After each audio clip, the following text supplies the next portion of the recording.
نحمده ونصلي على رسوله الكريم أما بعد فقد قال الله تبارك وتعالى في القرآن المجيد أعوذ بالله من الشيطان الرجيم بسم الله الرحمن الرحيم ذلك الكتاب لا ريب فيه هدى للمتقين وقال النبي صلى الله عليه وسلم خيركم من تعلم القرآن وعلمه الہی رونق اسلام کے سامان پیدا کر الہی رونق اسلام کے سامان پیدا کر دلوں میں مؤمنوں کے الفت قرآن پیدا کر صدر محترم اسٹیج پر رونق افروز بزرگان دین اور حاضرین جلسہ آج کے اس محفل میں اور آج کے اس مبارک اجلاس میں میرا موضوع سخن دنیا کی سب سے پاکیزہ اور مقدس کتاب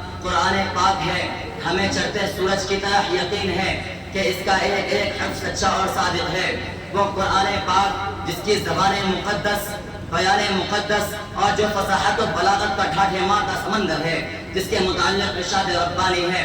قرآن وہ کتاب ہے جس کے صادق اور برحق ہونے میں کوئی شک و شبہ نہیں، اور جس کے بارے میں محسن انسانیت حضور پاک صلی اللہ علیہ وسلم نے ارشاد فرمایا تم میں سب سے بہتر وہ شخص ہے جو قرآن سیکھے اور سکھائے۔ دعا کیجئے خداوند قدوس ہم سب کو قرآن پاک کی دولت سے مالا مال فرمائے، آمین۔ نوجوان دوستو، قرآن پاک رب ذوالجلال کی طرف سے عطا کردہ وہ حسین تحفہ ہے کہ جس نے 23 برس کی قلیل مدت میں پورے عالم میں وہ انقلاب برپا کر دیا کہ بڑے سے بڑے فصحاء، بلغاء، ادباء اور شعراء حیران اور ششدر رہ گئے، جس کی آیتوں کو سن کر پتھر دل موم ہو گئے۔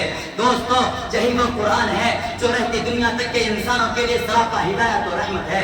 یہی وہ قرآن ہے جس نے رسول کی رسالت کو اعزاز بخشا۔ یہی وہ قرآن ہے جس نے پس مردہ قلوب کو تازی بخشی۔ ہاں، یہی وہ قرآن ہے جس کی برکت سے جنات و شیاطین کا آسمانوں پر جانا بند ہوا۔ یہی وہ قرآن ہے جس کی برکت سے عزت و رفعت کے شامیانے کر گئے۔ یہی وہ قرآن ہے جو سچائی اور امانت داری کا درس دیتا ہے۔ یہی وہ قرآن ہے جس کی بدولت عمر فاروق کو ایمان نصیب ہوا۔ یہی وہ قرآن ہے جس کی نظیر پیش کرنے سے ساری دنیا عاجز و قاصر رہے۔ یہی وہ قرآن ہے جس کا مثل پیش کرنے سے عرب کے فصیح بلیغ زبان دانی کا دعویٰ کرنے والوں نے گھٹنے ٹیک دیے۔ یہی وہ قرآن ہے جس نے ضلالت و گمراہی کے دلدل میں پھنسی ہوئی انسانیت کو رشد و ہدایت کا پیغام سنایا۔ یہی وہ قرآن ہے جس کی حفاظت کا وعدہ خود خالق کائنات نے فرمایا۔ یہی وہ قرآن ہے جس کی تلاوت میں دلوں کے واسطے فرحت و بشاشت کا سامان ہے۔ یہی وہ قرآن ہے جس نے ذہنی قوتوں کو جلا بخشا۔ یہی وہ قرآن ہے جس کی برکت سے اجڑے چمن میں بہار پیدا ہوئی۔ محترم حضرات، آج کے اس نازک دور میں حفظ کلام کو آپ کو فضول سمجھا جاتا ہے، اس کے الفاظ رکھنے کو حماقت بتلایا جاتا ہے، کہا جاتا ہے کہ اس کا رکھنا اور بے سمجھے پڑھنا بے سود ہے۔ افسوس سد افسوس، اس قرآن پاک کے بارے میں ہمارا یہ خیال کہ جس کے بارے میں شہنشاہ بطحا، تاجدار مدینہ، سرور کائنات، خاتم الانبیاء محمد عربی صلی اللہ علیہ وسلم نے ارشاد فرمایا اقرأ وارتقِ ورتل كما كنت ترتل في الدنيا فإن منزلك عند آخر آية تقرأها۔ قیامت کے دن حافظ قرآن سے کہا جائے گا قرآن پڑھتا جا اور جنت کے درجوں پر چڑھتا جا، اور ٹھہر ٹھہر کر پڑھ جیسا کہ تو دنیا میں ٹھہر ٹھہر کر پڑھا کرتا تھا، بس تیرا مقام اور ٹھکانہ وہی ہے جہاں آخری آیت پر پہنچے۔ یاد رکھو، یہ قرآن دنیا کی سب سے بڑی نعمت ہے۔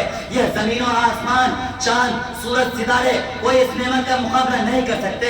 یہ قرآن رب کائنات کا مقدس اور عظیم کلام ہے، اور کیوں نہ ہو جبکہ اس کا اتارنے والا امین، جس کے ذریعے اتارا گیا وہ بھی امین، جس ذات پر نازل ہوا وہ بھی امین، جس مقام پر نازل ہوا وہ بھی امین، جس مہینے میں نازل ہوا وہ تمام مہینوں سے افضل، اور جس رات میں نازل ہوا وہ 1000 راتوں سے بہتر ہے۔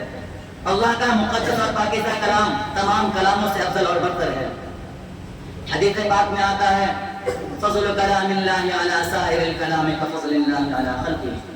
اللہ کے کلام کو سب کلاموں پر ایسے ہی فضیلت ہے جیسے کہ خود حق شانہ کو تمام مخلوق پر اللہ کا دلارا اور خدا کا پیارا نبی ارشاد فرماتا ہے کہ جس نے قرآن پڑھا اور اس پر عمل کیا اس کے والدین کو کل قیامت کے دن سورج سے بھی زیادہ روشن تاج پہنایا جائے گا۔ غور کرنے کا مقام ہے کہ جب والدین کو اس گرا قدر انعام سے نوازا جائے گا تو خود پڑھنے والے کا مقام اور مرتبہ کا کیا عالم ہوگا۔ مسلمانوں، قرآن کریم و عظیم برکت اور سعادت ہے جو روح خدا بندی ہے، معدن حیات اور سرچشمہ زندگی ہے۔ وہ عرب قوم جو پشتے مردہ چلی آ رہی تھی، دنیا جس کو دلیل اور حقیق جانتی تھی، وہی ان کو اونٹ کی مہنگیوں میں کھیلنے والا سمجھتا، وہی ان کو جوہرۂ عرب کا خطاب دیتا، وہی ان کو جاہلین مکہ کہتا۔ لیکن جب قرآن آیا تو جن کا نام جوہرۂ عرب تھا صحابہ کرام ہو گیا، جن کو نفرت سے یاد کیا جاتا تھا ان کو رضی اللہ عنہم رضوان کا اعزاز ملا۔ جس زمانے کا نام جاہلیت تھا اس کا نام خیر القرون ہو گیا۔ وہ مردہ قوم جو کروٹ نہیں لے سکتے تھے، طاقت و قوت سے ایسی لیس ہو گئے کہ جس نے قیصر و کسریٰ کا غرور خاک میں ملا دیا، بڑی بڑی سلطنتوں اور حکومتوں کو تختہ الٹ دیا۔ محترم دوستو، قرآن آیا تو زمان و مکان میں زندگی آئی، قرآن آیا تو عدل و مساوات کا پیغام آیا، قرآن آیا تو مذہب اسلام پھیلا، قرآن آیا تو مردہ قوم زندہ ہوئی، قرآن آیا تو قیصر و کسریٰ کا غرور خاک میں ملا، قرآن آیا تو باطل کے لہراتے جھنڈے ٹوٹ پڑے، قرآن آیا تو کفر و شرک دم توڑ گیا، قرآن آیا تو ساری کائنات کو نور ملا، قرآن آیا تو انسانوں کے پجاری خدا کے پرستار بنے، قرآن آیا تو توحید ملی، ایمان ملا، قرآن آیا تو گستاخ کو بہار حسن عطا ہوا۔ ہاں مجھے کہہ دینے دیجئے کہ قرآن آیا تو روشنی آئی، قرآن آیا تو تاریکی غفور ہوئی، قرآن آیا تو امن و امان اور سلامتی آئی، قرآن آیا تو احکام ملے، شریعت ملے، قرآن آیا تو دم توڑتے انسانیت کو حقوق ملے، قرآن آیا تو شرافت و عزت ملے، قرآن آیا تو ضلالت و گمراہی کے وادیوں میں بھٹکتے ہوئے انسانوں کا درد غم ملا۔ قرآن آیا تو دوستو سب کچھ ملا، مگر افسوس ہم نے قرآن کے دامن مقدس کو ترک کر دیا، ہم نے اس کی پاکیزہ تعلیمات کو بھلا دیا، اور نتیجہ یہ ہوا کہ وہ مسلم قوم جس کے سر پر عزت و رفعت کا تاج تھا ذلت و رسوائی کے غار میں جا گری۔ وہ قوم کامیابی جس کے آگے بڑھ کر استقبال کرتی تھی، ناکامی اس کا مقدر بن گئی۔ وہ مسلم قوم جس کی ایک آواز پر افریقہ کے جنگل میں رہنے والے خونخوار ریتوں نے میدان خالی کر دیا تھا، آج ایک چوٹی بھی اس کا حکم ماننے کو تیار نہیں۔ وہ قوم جس نے کبھی حکومت سلطنت کا فریضہ انجام دیا تھا، آج غلامانہ زندگی بسر کر رہی ہے۔ وہ قوم جن پر کبھی تاریخ نہ ذاتے آج ماتم کنہ ہے۔ وہ قوم جس کی ماضی روشن اور تابناک تھی، حال و مستقبل اس کا تاریخ ہے۔ میں نے شاعر کے ساتھ اپنی تقریر کو ختم کرتا ہوں۔ ہے قول خدا ارشاد نبی فرمان نہ بدلا جائے گا، ہے قول خدا ارشاد نبی فرمان نہ بدلا جائے گا، بدلے گا زمانہ لاکھ مگر قرآن نہ بدلا جائے گا۔